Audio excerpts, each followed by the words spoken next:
se organiza para vir nos transformar. O Cristo já nos auxilia para a vida nova alçar. Ondas de atos belos podem vir de nossas próprias mãos. Sentimentos triunfantes brotam naturais, então vou por dentro me preparar pra sem rebeldia aceitar. Invencível expande o amor em fraternidade. Eu desejo apenas amar e todo mar de afetos cativar. Uma luz vem pra resplandecer dentro do ser.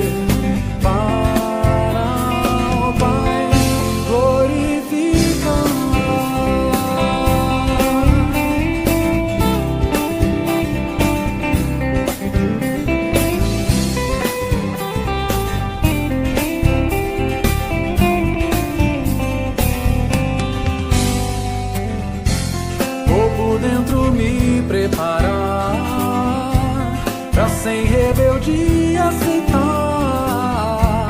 Invencível expande o amor em fraternidade. Eu desejo apenas amar e todo mar de afetos cativar.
Bom dia a todos os que nos ouvem, nos assistem, nos acompanham no nosso Rondônia Espírita de todo domingo, aos nossos espectadores, pelos nossos canais no YouTube, Facebook e pelas nossas redes amigas que repercutem o nosso programa. É com grande alegria que aqui estamos mais uma vez, esse grande trabalho, mas é muito mais do que um trabalho, né? Um momento de alegria e de prazer, de confraternização, começando pelo reencontro do meu amigo Paulo, um coração querido, um afeto que chegou há pouco tempo na minha vida, mas veio com muita afinidade, com muita semelhança, e aí que a gente descobre por que é bom amar, né, Paulo?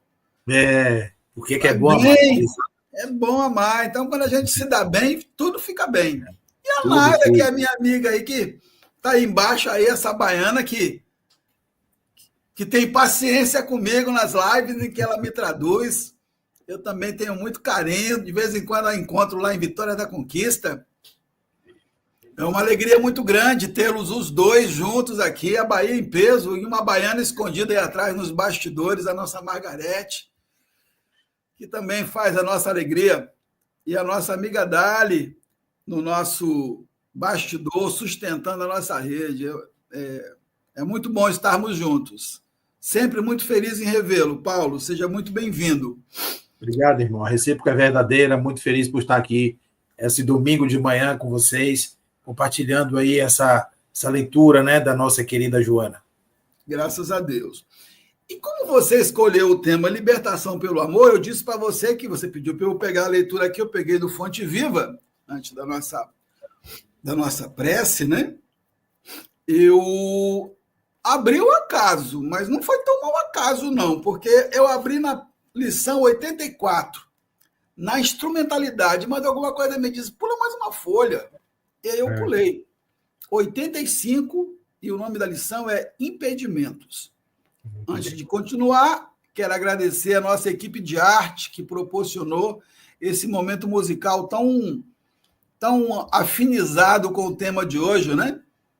Falando do amar. E aqui nos Impedimentos, que é uma passagem de Paulo em Hebreus, capítulo 12, versículo 1, Paulo nos diz o seguinte: deixemos todo impedimento e pecado que tão de perto nos rodeiam e corramos com perseverança a carreira que nos está proposta.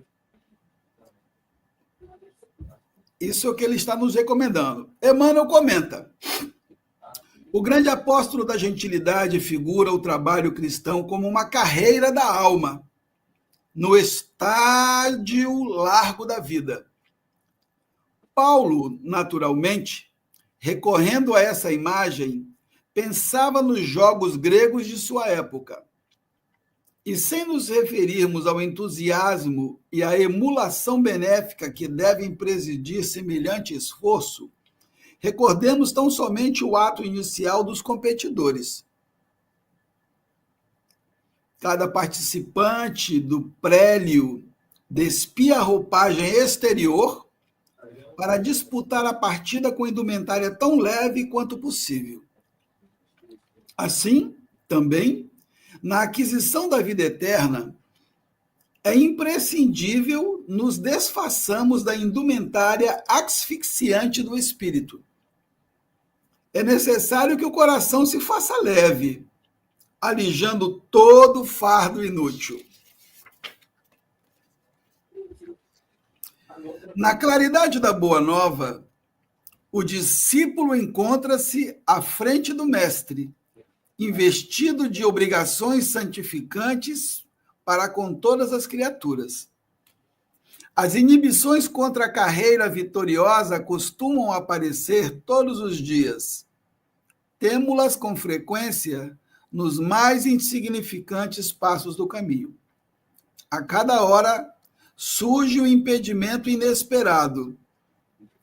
É o parente frio e incompreensivo, a secura dos corações ao redor de nós, o companheiro que desertou, mulher que desapareceu, perseguindo objetivos inferiores, o amigo que se iludiu nas ilhas de repouso, deliberando atrasar a jornada, o cooperador que a morte levou consigo, o ódio gratuito, a indiferença aos apelos do bem, a perseguição da maldade, a tormenta da discórdia. A Boa Nova, porém, oferece ao cristão a conquista da glória divina. Se quisermos alcançar a meta, ponhamos de lado todo impedimento e corramos, com perseverança, na prova de amor e luz que nos está proposta. Eita, lição boa de abertura, hein? Isso é porque é por acaso, né? Imagina! Imagina. Graças a Deus. Vamos então à nossa prece que eu vou fazer, Paulo. Em seguida eu lhe entrego a palavra para que você, como bom trabalhador da Federação Espírita do Estado da Bahia, que o pessoal diz que a Bahia é muito tranquila, mas trabalha tranquila, mas trabalha. E do movimento da Bahia e, quiçá, do Brasil, com as suas exposições tão elucidativas acerca da obra de Joana, que tanto nos comove e nos esclarece. Vamos, obrigado, então, elevar o nosso pensamento a Deus, a Jesus, e rogar o amparo necessário.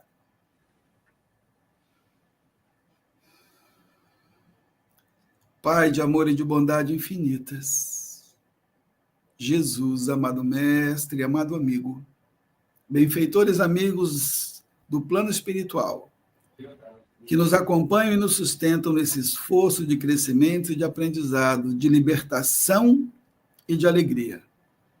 Rogamos o vosso amparo para que tudo transcorra num clima de harmonia e de paz, de claridade, de iluminação nesta manhã. Que o nosso irmão Paulo de Tarso, nosso querido coração, tenha hoje a inspiração necessária para nos apresentar o tema da libertação pelo amor com a plenitude que esteja ao seu alcance e que possa também nos alcançar. Fica conosco, Pai, hoje e sempre, que assim seja. Paulo, meu amigo, no meio da fala eu já fui te apresentando, já fui dizendo, esse é o Paulo de Tarso. O baiano trabalha mais do que a palavra. Que relógio quebrado. Trabalha mais do que relógio quebrado. Pô, que é isso? Não diga não, rapaz. Bom trabalho, meu amigo. A palavra é sua, junto com a Naira, felicidades na exposição. Obrigado, querido irmão. Saudações, queridos amigos, muita paz. Que a paz do nosso querido mestre esteja em nossos corações.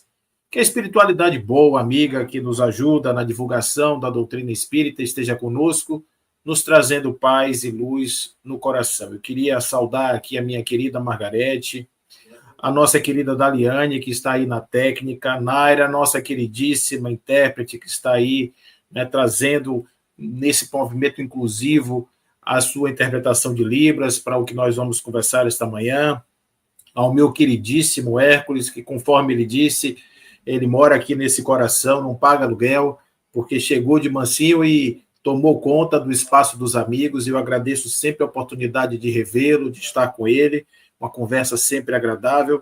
Ao nosso querido Pedro Barbosa, pelo seu trabalho aí na Federação Espírita de Rondônia, a esse programa querido, Rondônia Espírita, de todos os domingos. Muita paz a todos, uma alegria imensa estar aqui com vocês. Como o Hércules bem colocou, não existe necessariamente acaso nessas leituras, então nós vamos falar hoje sobre um tema que está num livro de Joana, que é Libertação pelo Amor. Esse livro foi escrito em 2005, e ele foi escrito sobre os auspícios daquele acidente grave que acontece na Indonésia, 220 mil pessoas mortas por um tsunami, e aí desse episódio, muitas reflexões que Joana vai fazer, não somente ela, mas Manuel Filomeno de Miranda também, sobre o tema da transição planetária, vai trazer algumas coisas nesse sentido. E esse livro, no capítulo 1, ele fala justamente sobre algo que tem a ver com a mensagem que foi lida pelo nosso querido Hércules, e a mensagem chama Hora do Testemunho, e fala um pouco sobre isso, né, sobre essa questão do nosso esforço, de nós estarmos preparados, então, para a perseverança na carreira, conforme diz o apóstolo Paulo, na nossa transformação pessoal, na nossa transformação espiritual. Mas o tema, Libertação pelo Amor, é o tema do livro. Esse livro é um livro muito interessante, porque cada capítulo, Joana faz 3 movimentos. Ela faz um movimento explicando, fazendo uma carta de amor para qualquer um dos seus leitores. E nessa carta ela dá o estímulo em relação ao tema que está sendo abordado naquele instante. Em seguida, ela explica o tema e depois, logo mais, ela faz sempre uma analogia a Jesus. Lembrando que na primeira parte de cada capítulo, onde ela faz uma carta de amor para nós, eu chamo assim porque ela faz uma alusão às nossas dificuldades e também ela nos remete às potências da alma e faz com que nós nos sintamos melhores ao recebermos uma carta de uma dileta amiga, e ela vai sempre dizer que Jesus é o exemplo máximo do amor, da dedicação, da abnegação, do devotamento, e por isso é importante não nos esquecermos da presença desse nosso companheiro amigo em nossas vidas, porque ele é uma referência, conforme está lá na questão 625, né? Ele é um modelo, ele é a referência, o guia das nossas atitudes, das nossas ações. Nós temos que sempre remeter a Jesus. Muito embora ele ainda esteja distante da nossa condição atual, evolutiva, mas é sempre uma referência importante para que nós possamos medir o quanto já avançamos nessa direção, na direção daquilo que ele nos propõe como sendo a sua meta de vida, a nossa meta de vida, a orientação que todos devemos seguir em direção a essa evolução espiritual que estamos todos destinados, a qual estamos todos destinados. Então, o que seria a libertação pelo amor? Não é? Joana, ela faz, como sempre, uma abordagem mais ampla do que o sentido convencional. E quando a gente fala de liberdade, a gente fala muitas vezes liberdade de ir e vir, liberdade de falar, liberdade de se vestir, liberdade de frequentar determinados lugares, liberdade de optar por este ou aquele segmento, quer seja do esporte ou quer seja na política. Enfim, falamos de liberdade no sentido usual da palavra, como sendo aquele direito que o cidadão, que a pessoa tem de exercer o mandato da sua própria vida sem restrições. Embora todos nós saibamos que a nossa vida em sociedade, por ser assim, social, ela já nos impõe certos graus de cerceamento da liberdade. Nenhum homem poderá exercer o grau máximo da sua liberdade vivendo numa sociedade, porquanto o direito que ele exerce sobre si mesmo esbarra no direito do outro, nos limites que nós estamos aí enfrentando como ordem social. Então, não é possível, dentro de um mundo habitado por pessoas com vontades diferentes, com desejos diferentes, cada um dar aso às suas próprias pulsões, porque seria um caos absoluto. Então, essa liberdade usual, ela é dita como liberdade, mas ela ainda é uma liberdade limitada, porquanto ela está sempre com limites estabelecidos por conta da questão social, da questão da nossa convivência, da nossa coabitação aqui no planeta Terra. Mas Joana vai além dessa liberdade. Ela não fala da liberdade no sentido do ir e vir ou até mesmo do pensar. Ela está falando sobre a liberdade das paixões, a liberdade daquilo que envolve o pensamento, mas não o pensamento no direito de pensar, mas a qualidade do pensamento e as prisões que os nossos convencionalismos, que os nossos modelos mentais nos impõem. Porque se nós não tivermos uma mente aberta, se nós estivermos cravados ali pelos espinhos que nos prendem àqueles modelos que são trazidos pela cultura ou que são trazidos pelos processos religiosos de um modo geral, mesmo que o indivíduo tenha um passaporte livre para ir para qualquer lugar, mesmo que ele tenha um salvo-conduto para dizer o que quiser, mesmo que ele possa agir com a sua mais expressiva liberdade, ele ainda será um aprisionado nas suas próprias convicções, porque ele terá uma visão distorcida de si mesmo, uma visão apequenada de si mesmo, ele não se considerará uma pessoa digna de viver no mundo de uma forma privilegiada. Então, existe uma série de outras dimensões que nós podemos medir o grau de liberdade de uma pessoa, que não somente aquela usual, que estaria para além das nossas convicções. Então, ela faz um retrato do mundo, dizendo que o planeta Terra, ele é um planeta aprisionante. Por que ele é aprisionante? Porque nós estamos vivendo aqui, porque a característica desse mundo, desse planeta, é um planeta de provas, é um planeta de expiações, é um planeta de sensações, melhor dizendo, até do que esses dois primeiros conceitos, que são os mais usuais. E o que acontece quando você vive num mundo de sensações? Você é constantemente seduzido por essa possibilidade de usufruir dessas sensações. O espírito Lázaro diz que no começo são instintos e depois sensações. Então, os instintos seriam o primarismo, né, no seu sentido mais estrito da palavra, seria aquele momento inicial em que as pulsões espirituais, os princípios ainda estão pouco desenvolvidos, então o indivíduo não tem coordenação dos seus direitos, dos seus deveres, então ele age apenas como um animal agiria no campo da sobrevivência. Mas quando chega no campo das sensações, as sensações, elas estariam correspondendo àquele movimento do desenvolvimento cerebral que estaria no acréscimo aí do sistema límbico, onde as emoções, os sentimentos vão prevalecer, validando as experiências. Eu costumo dizer que o prazer, a felicidade, eles são marcadores marcadores somáticos, para dizer que a experiência foi bem sucedida e que, portanto, nós podemos repetir.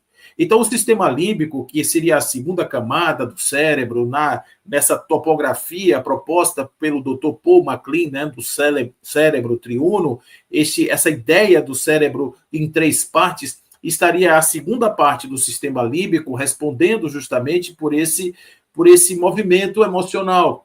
E é nesse lugar das emoções onde nós vamos encontrar os maiores desafios para o ser humano, para a criatura humana, porque nosso cérebro ele é dotado de mecanismos para justamente fomentar a repetição das experiências bem-sucedidas. E isso ele faz habilmente através de neurotransmissores.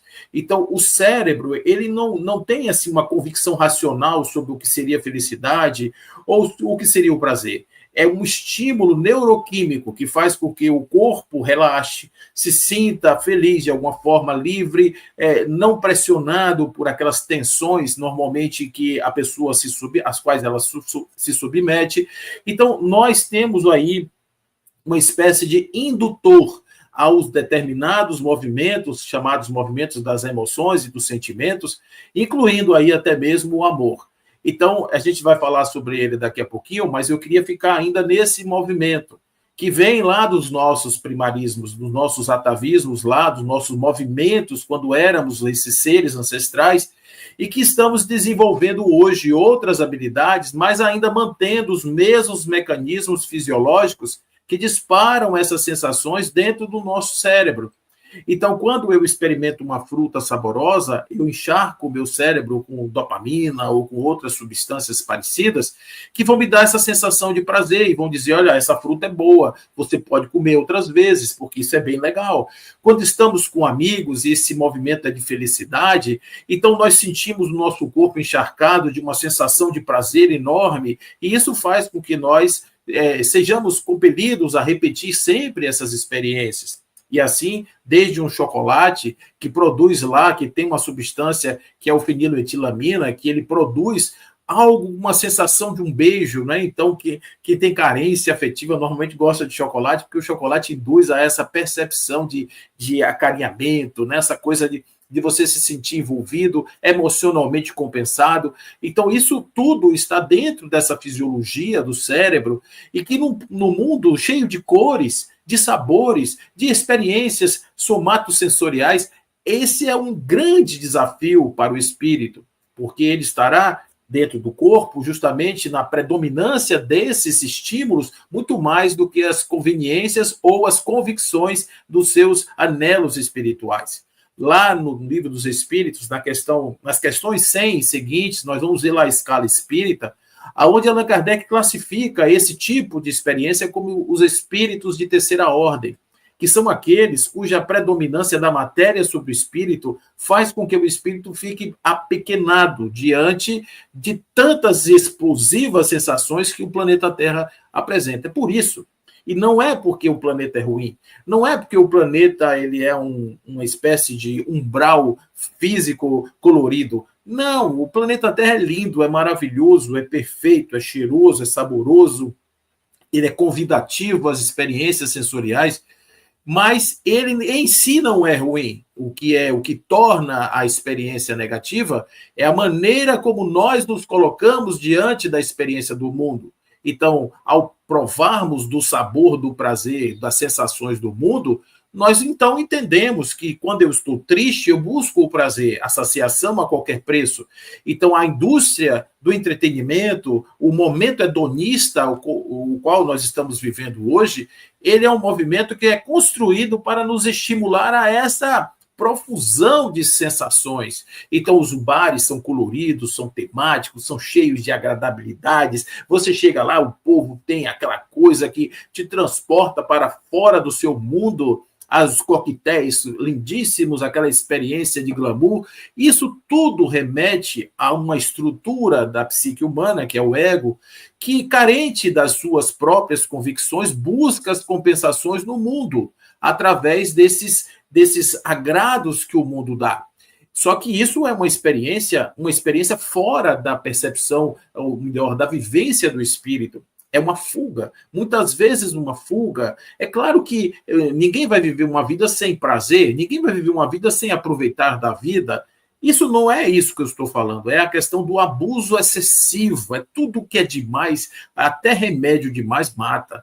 Então a gente precisa entender que o que nós estamos falando aqui sobre a prisão, para falarmos de liberdade, temos que falar do aprisionamento, é justamente quando o indivíduo ignorante, ele acha que o mundo vive por isso. Ele está no mundo por conta dessas sensações, por conta do acúmulo cada vez maior dessas experiências. E com isso, ele vai experimentar os dissabores da impermanência. Porque ao lograr a experiência do prazer temporário, ele vai, depois do exercício e do usufruto do prazer, ele vai experimentar o vazio. O vazio que é o que lhe habita o peito, não é um vazio que vem por conta da experiência, não, é um vazio que já existe, mas está sublimado, está diminuído, está obliterado, eu não gosto muito dessa palavra, que ela é meio pernóstica, mas é a palavra correta, talvez, para esse momento, ele está obliterado da condição de expressão de estar ali, porque o prazer está tomando conta dele. Então, é por isso que o sujeito sai de uma experiência de prazer para outra, e mais outra, e daí vem o vício. O vício nada mais é do que um condicionamento do corpo ao funcionamento em função de estímulos externos específicos que provocam essas sensações. Então, a cocaína, por exemplo, que é uma droga poderosíssima, ela, através da sua ação química, ela produz no cérebro ação muito semelhante a essas naturais que o próprio corpo produz, só que de maneira artificial, de maneira desproporcional, fazendo com que o indivíduo tenha aquela avalanche de sensações, mas que depois isso é como uma onda, né? Isso, quando volta, o indivíduo normalmente experimenta uma depressão e aí o corpo começa a ser dependente daquilo. Ele, para expressar qualquer tipo de alegria, qualquer tipo de prazer, ele precisa do indutor externo. E daí vem os condicionamentos psicológicos e até os fisiológicos, quando os elementos do cérebro começam a ser alterados para funcionar mediante aqueles estímulos e não mais de maneira natural. E é por isso que o indivíduo precisa fazer um tratamento sério para poder descondicionar, né, aquele seu movimento cerebral, para que ele possa, então, voltar a ter domínio sobre si mesmo e experimentar a natureza das suas sensações e dos seus sentimentos. Então, quando a gente vai falando sobre esse tipo de coisa, nos remetemos sempre à questão do amor. E aí o amor, ele parece ser, assim, o ápice de uma construção emocional. Em verdade, ele é muito mais assim um sentimento do que uma própria emoção, uma vez que a emoção é a explosão, o sentimento é uma coisa mais constante. Então, o amor estaria com explosões variadas dentro de uma constância, e aí a gente chama isso de amor. Os gregos, sabidamente, como eles eram muito claros nesses conceitos, eles definiam o amor pelo menos aí de 14 ou 15 formas diferentes. Cada nome, um tipo de amor específico. Então, eles chamavam aquele amor que você tem por si mesmo, eles chamavam isso de eros, que é o amor do desejo, que é o amor da consumação das coisas, é o amor da saciação, é o amor da falta. Aí, se você tiver, de repente, aquele familiar, aí você tem storge, tem filia, que são os amigos, aí tem ágape, que é para os divinos, aí a gente tem o ludus, que é o amor pela alegria, pragma, que é aquele amor da razão, né? Então nós estamos juntos por causa dos filhos, nós não nos separamos porque não temos dinheiro para nos separar. Isso é uma espécie de amorosidade, né? Construída com nomes específicos para expressar que não é ainda aquele amor imenso, aquele amor incondicional proposto aí por Jesus nas suas digressões.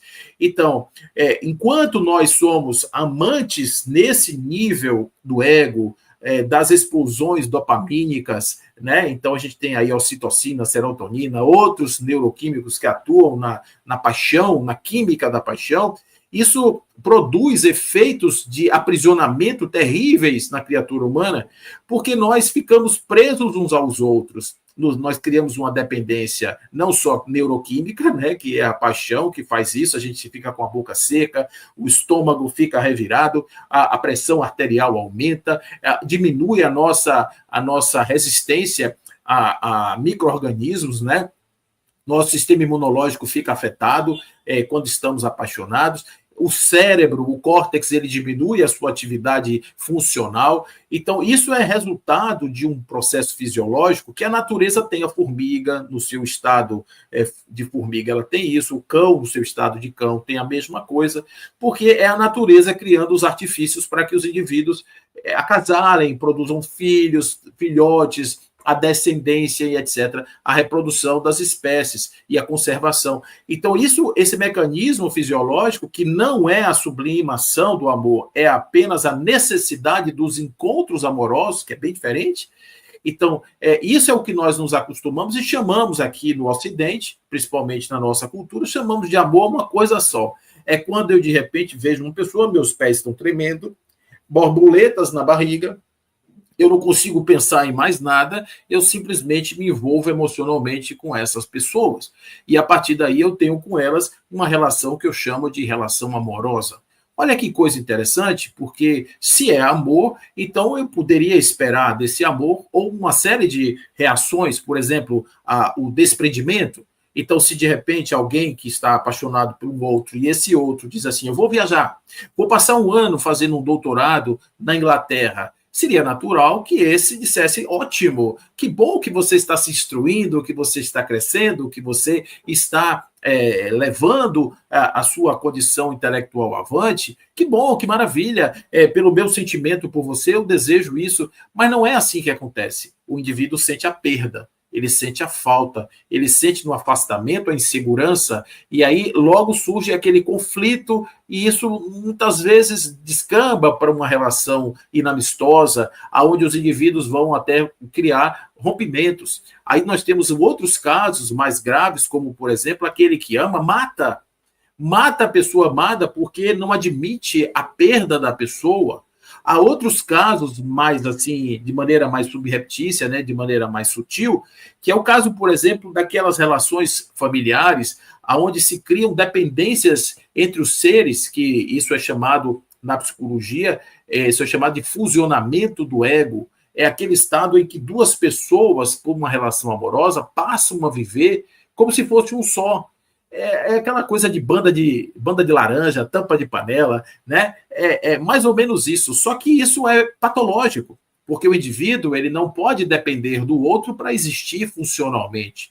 Existe uma diferença grande entre você permitir que uma pessoa faça parte do seu mundo íntimo e abrir mão do seu mundo íntimo para que você passe a não funcionar mais sem a presença da pessoa. Isso é uma incapacitação patológica que acontece normalmente nesse nível de amor.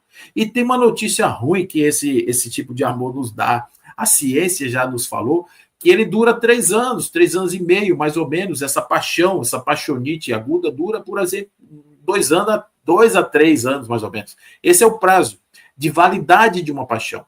E o que acontece quando a paixão acaba? Aí ficam as dores, os sofrimentos, as angústias, o ciúme, etc. Tudo isso que é o mais do mesmo das experiências que nós mesmos experimentamos, porque estamos vivendo ainda sob a égide de um amor aprisionante. Portanto, quando Joana está falando de libertar-se pelo amor, ela não está se referindo que o indivíduo que está hoje amando alguém esteja livre. Ao contrário, ele pode estar nessa dependência ou nessa codependência psíquica e emocional, ele pode estar mais aprisionado do que estava antes, nas teias da paixão do ego. Então, nós, obviamente, não falamos desse amor. E ela também não fala desse amor. E ela diz que esse amor é o amor que transcende. Vamos voltar lá a Lázaro, nosso querido amigo, quando ele diz que após as sensações vêm os sentimentos. E o ápice do sentimento é o amor. E aí ele faz questão de dizer, não é o amor comum, não é esse amor ordinário. Esse amor ordinário, ele é um amor que tem esses efeitos que eu falei. É muito bom estar apaixonado. Gente, é bom demais a gente sentir aquela coisa pelo outro, aquela vontade de estar junto. Isso é bom demais. Mas Lázaro está dizendo que o amor, esse amor com A maiúsculo, não é esse. é um outro amor.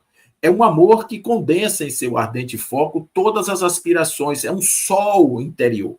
É aquele que faz com que o indivíduo torne-se incondicionalmente amante, não de uma pessoa, mas de qualquer pessoa. É diferente de você ter uma relação eu te amo porque você me ama, de ter uma relação com outros dizendo eu os amo porque a minha natureza é amar. E quando você está nessa condição, dizem os nossos amigos queridos, que experimentamos uma liberdade, porque não mais temos nenhuma dependência da validação do outro, da reciprocidade do outro, da conduta do outro, da forma como o outro conduz o meu amor no seu coração, nenhuma, absolutamente. Por quê? Porque se a minha natureza é amar, eu não estou dependendo de nenhum tipo de estímulo de qualquer natureza que seja para continuar amando, porque eu sou como o sol, né? E aqui eu estou falando eu como um elemento que ama, eu ainda estou amando no ego, infelizmente, mas nós temos aí essa proposta da libertação do amor, então estou usando a mim como referência apenas como modelo, como se fosse o modelo. Então, nesse caso, quando eu amo incondicionalmente, eu sou como o sol, que ilumina justos e injustos, como a chuva que cai sobre todos. Não escolhe os seus eleitos. O amor não escolhe os seus eleitos, até porque ele transcende aquelas mediocridades das expressões humanas e ele vai no cerne da pessoa humana, aonde esse amor é capaz de fundir-se. É como diz lá na Lei do Amor, o amor, a lei do amor, né, substitui a personalidade pela fusão dos seres. É nesse lugar dessa fusão dos seres, que não é patológica, mas ela é no sentido da identidade, nós nos identificamos com a essência do outro, que é a mesma que nos mantém vivos, acesos, chama viva, luz do mundo. Essa mesma energia, ela é captada do outro e, por sintonia absoluta, ela gera uma onda amorosa. Então, observe que nós não amamos os rostos, as expressões, nós não amamos as maneiras das pessoas, nós amamos a essência, nós amamos o fato de, essencialmente, estarmos juntos, estarmos nos encontrando em aparente separatividade, mas nós estamos conectados por uma essência comum que nós chamamos de Deus. Nos encontramos em Deus. Então, marcamos um encontro em Deus e lá nos amamos incondicionalmente. Para fazer esse movimento, é preciso mergulhar em seu mundo íntimo para poder começar a separar o joio do trigo. O joio do trigo é uma parábola muito interessante, porque nós temos dentro de nós o joio, que é essa coisa do mundo, as culturas, os aprendizados, as culpas, os ressentimentos, e temos o trigo, o bom trigo, que é a essência divina, que foi inoculada na alma pela própria gênese do espírito, que é divino. Então, a partir daí, nós trazemos a alma, na própria alma, trazemos os germes dos nossos desenvolvimentos futuros, como diz Leon Denis. Fazemos isso de uma maneira muito positiva, carregando para a frente os nossos potenciais a serem desenvolvidos, mas nós só conseguimos fazer isso quando temos a condição de olhar para dentro do ser que somos, para poder identificar aonde estão os nossos equívocos, aonde estão os nossos anelos negativos, aonde que essas paixões dissolventes que montaram toda a minha história e que me levaram a descaminhos de toda a ordem, aonde que elas estão armazenadas, juntamente não só com seus motivadores, mas com suas consequências. E a partir daí, eu fazendo esta análise, eu posso reintegrar o eu verdadeiro na sua potencialidade, excluindo essas sujeiras, essas sujidades que estão aí impedindo o nosso desenvolvimento.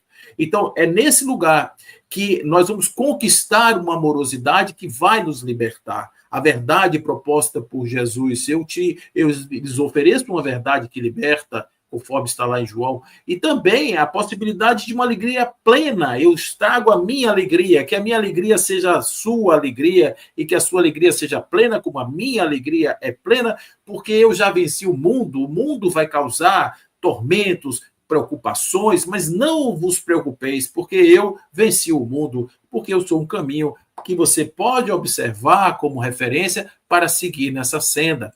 E assim, o amor incondicional, ele surge como sendo aquela chave que vai romper os grilhões que nos atam a esses lugares menores da existência. O ser humano, ele tem potenciais incríveis, mas ao mesmo tempo, ele, por ter muitas ideias, por ter essa coisa da liberdade, ele começa a exercer isso, esse mandato, em cima da ignorância, né? E tem um ditado antigo, bem sábio, que diz assim: não existe nada pior do que o incompetente potencializado.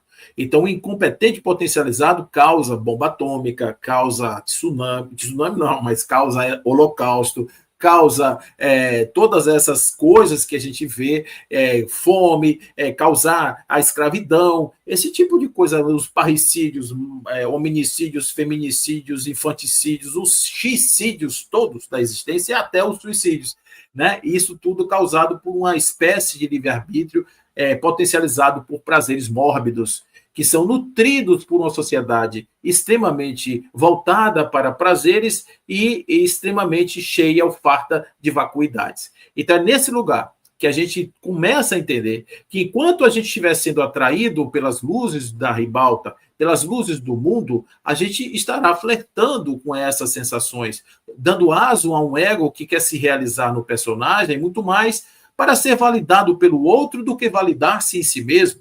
O perigo incrível da sociedade atual é quando simplesmente o meu valor vem do que você pensa sobre mim. Se você gosta de mim, é sinal de que eu estou no caminho certo. Se você não gosta de mim, alguma coisa em mim não deve estar bem.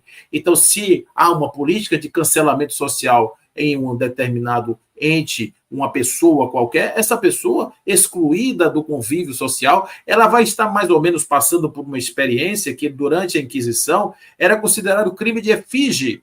Era quando, de repente, aquele bonequinho, parece o boneco voodoo, não é? Ele era sacrificado em nome da pessoa e a pessoa passava a não existir mais socialmente.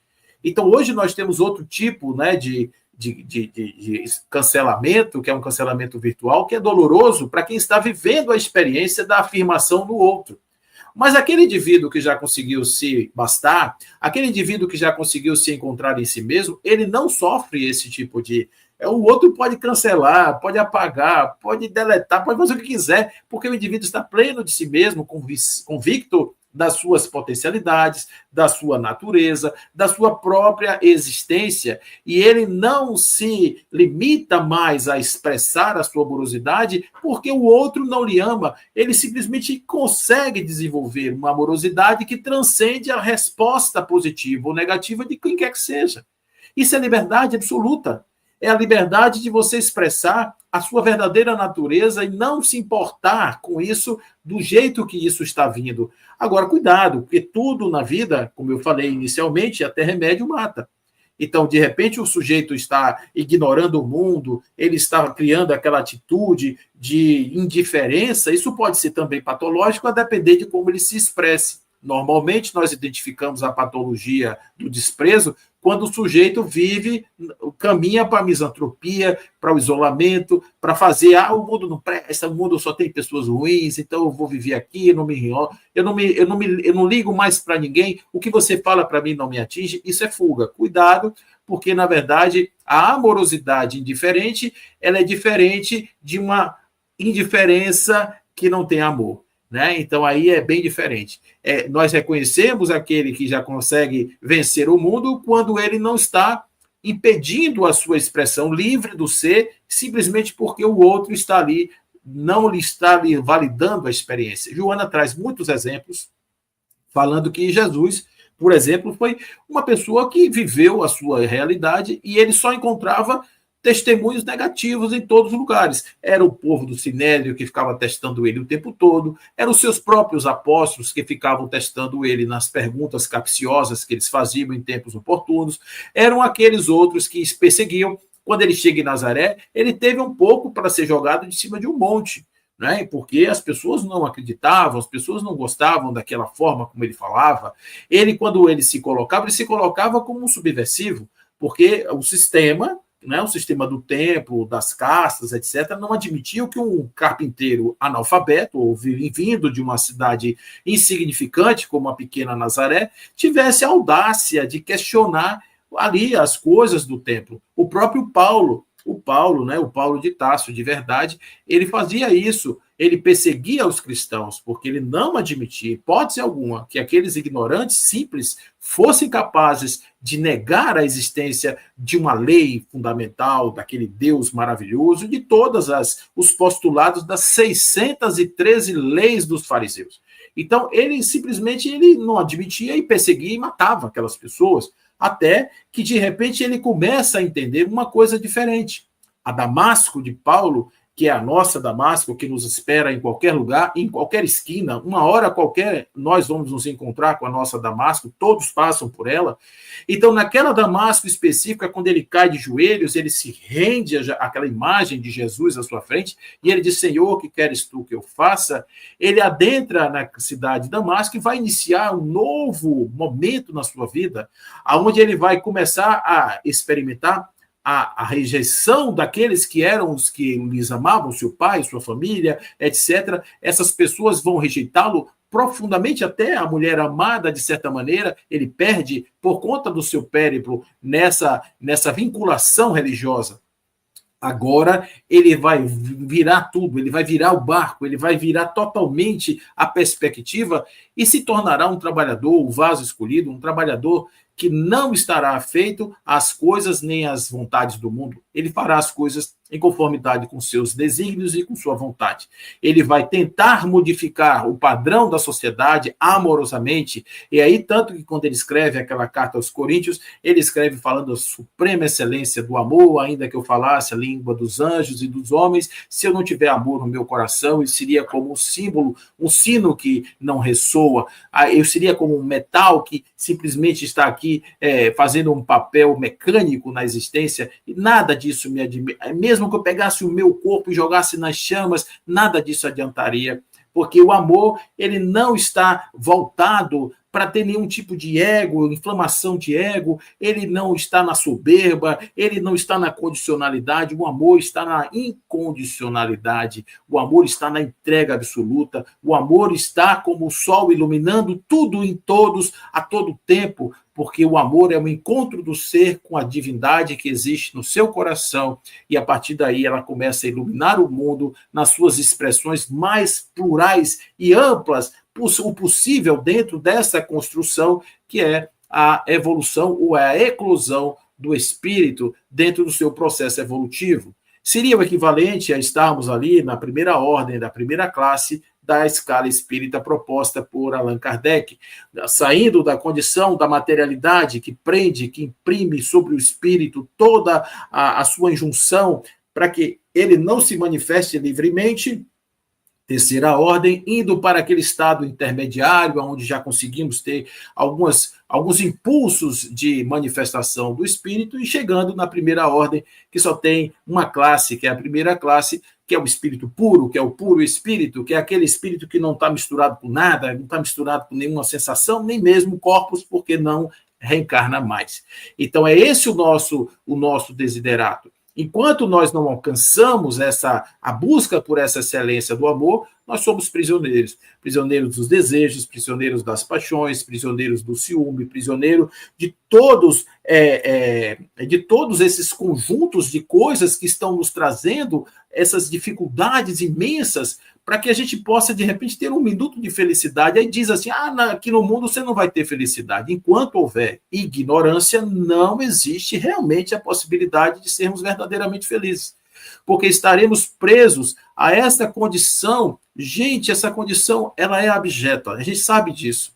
Mas por que a gente não sai dela? Não sai dela porque não é um ato de razão. Você não muda racionalmente, é preciso se conhecer, é preciso adentrar no mundo íntimo. Nós temos as encarnações passadas, quantos erros eu já cometi, Quantos crimes eu já perpetrei, quantas pessoas eu já traí, quantas pessoas estão hoje esperando no relógio da espiritualidade um desencarne de um ser como eu, para poder simplesmente tentar fazer algo comigo, de algo que eu já fiz há 2000 anos atrás, e essas pessoas estão reverberando no campo deles esse tipo de raiva, de ressentimento. Nós temos tudo isso numa história.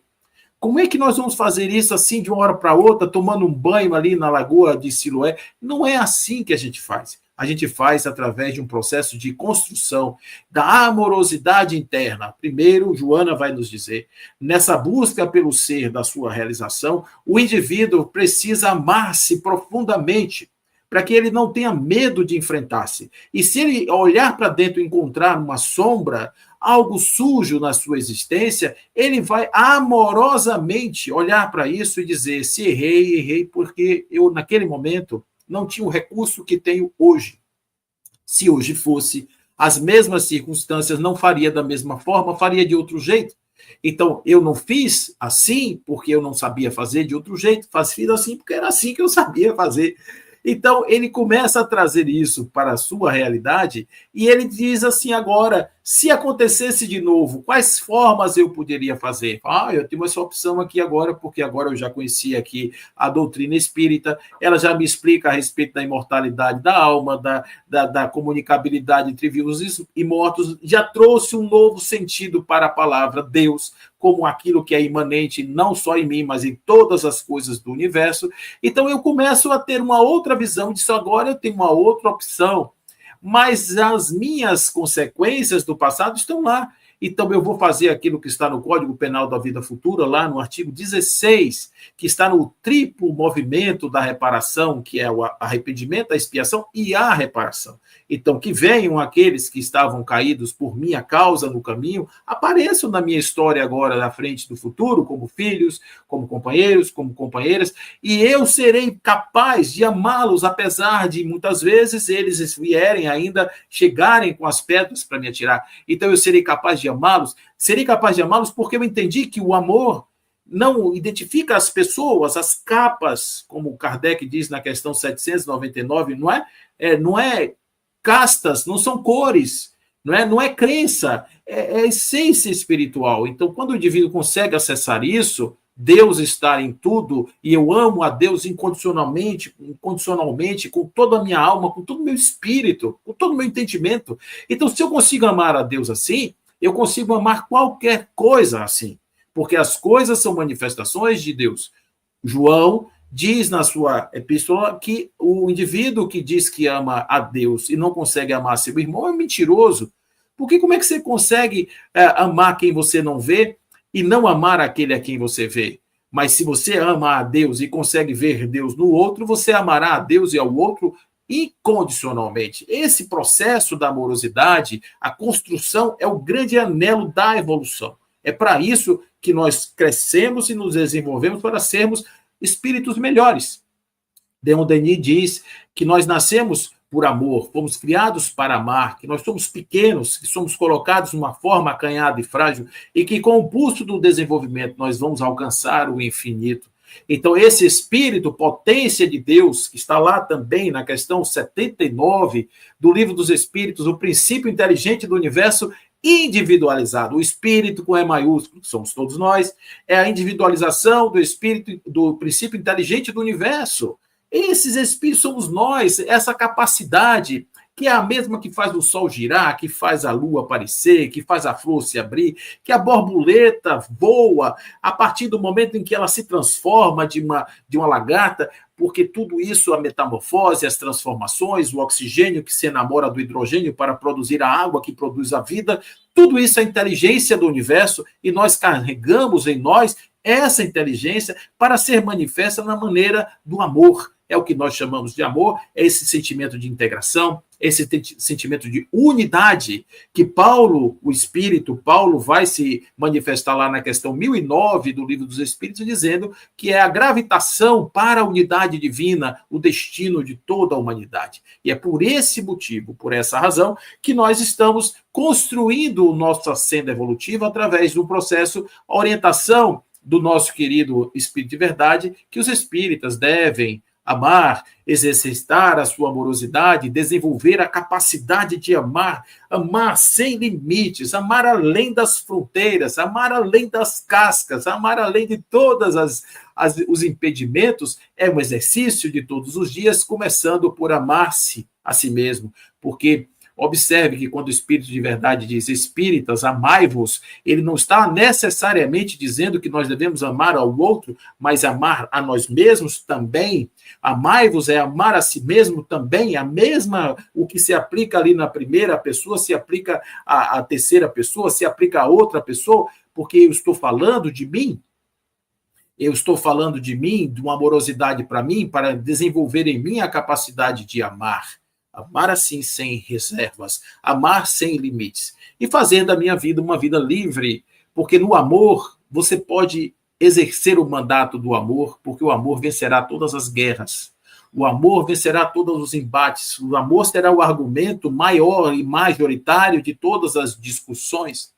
A imortalidade com amor, então, dá um superpoder para esse espírito, porque ele sabe que a sua natureza amorosa será neste corpo, em outro corpo, sem o corpo, de qualquer jeito, ele continuará amando, porque a identidade dele é preservada.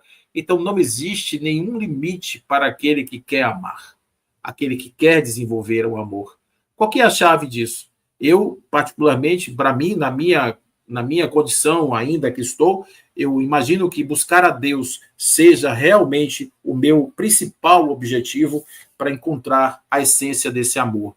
Então, Joana vai dizer, nesse livro belíssimo, que nós temos a dor e nós temos o amor como elementos da regeneração.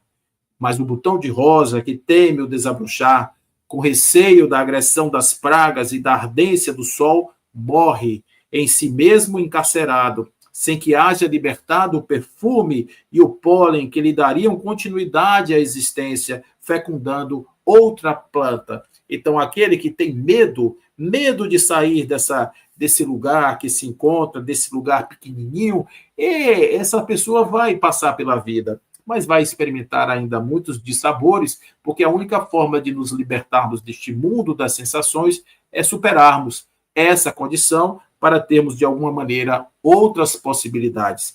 E aí, caminhando aqui para o fechamento da nossa conversa de hoje, ela também, em uma outra passagem desse livro, ela diz assim, de alguma forma, porém, essa expressão de amor não deixa de ser o início do processo que o levará à sublimação do querer e do doar. É justamente nesse lugar, gente, a gente só aprende a andar andando, só aprende a amar amando. Então, que o amor nos liberte, que o amor seja para nós a força libertadora do espírito, que nós tenhamos ele como nosso objetivo principal. E cuidado, para que a gente não construa fugas espetaculares simplesmente sobre o pseudônimo do amor. Amar é não querer que o outro faça nada por mim. Independentemente do que acontecer, eu serei capaz de vê-lo como a essência de Deus, me entregar a essa essência de Deus e dizer a este outro que eu amo profundamente, independente do seu estágio evolutivo, de onde quer que ele se encontre, eu sou capaz de amar, porque um dia, quando tivermos esta capacidade amorosa, nós também venceremos o mundo. Muita paz a todos.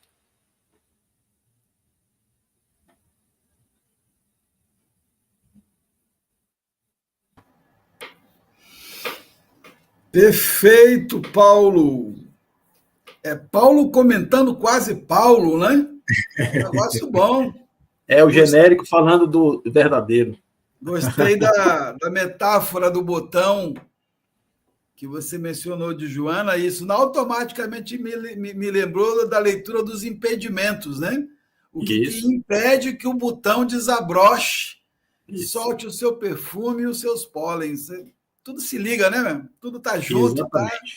Graças a Deus. Chegamos ao final de mais um dia de aprendizado, de crescimento. Temos aqui alguns recados. No próximo domingo nós teremos mais um baiano aí, o Arilson Ferraz, da União Espírita de Vitória da Conquista, que vai nos falar, que vai nos falar do tema perdas, luto e imortalidade. Isso aí.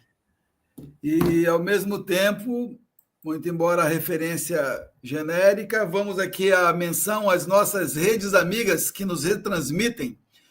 As redes da Sociedade Espírita Caminho, Verdade e Vida, de Porto Velho, Rondônia, Casa Espírita Seara de Luz, de Mato Grosso, SEAC, de Jequié, na Bahia, a Web Rádio Amigo Espiritual do Rio Grande do Sul, a Rádio Portal da Luz, de Mato Grosso do Sul, a Rede Orson Peter Carrara, de São Paulo, de Matão, eu acho, né? E a TV CECAL, de Santa Catarina, o CECAL. É uma turma boa que retransmite e espalha por aí esse nosso grande esforço de encontro e de aprendizado, de convivência. Agradecemos mais uma vez a nossa amiga Naira, a sua gentil tradução, e a você, Paulo, na sua dedicação, no seu carinho, no seu empenho em nos trazer as palavras de Joana nas suas palavras, né?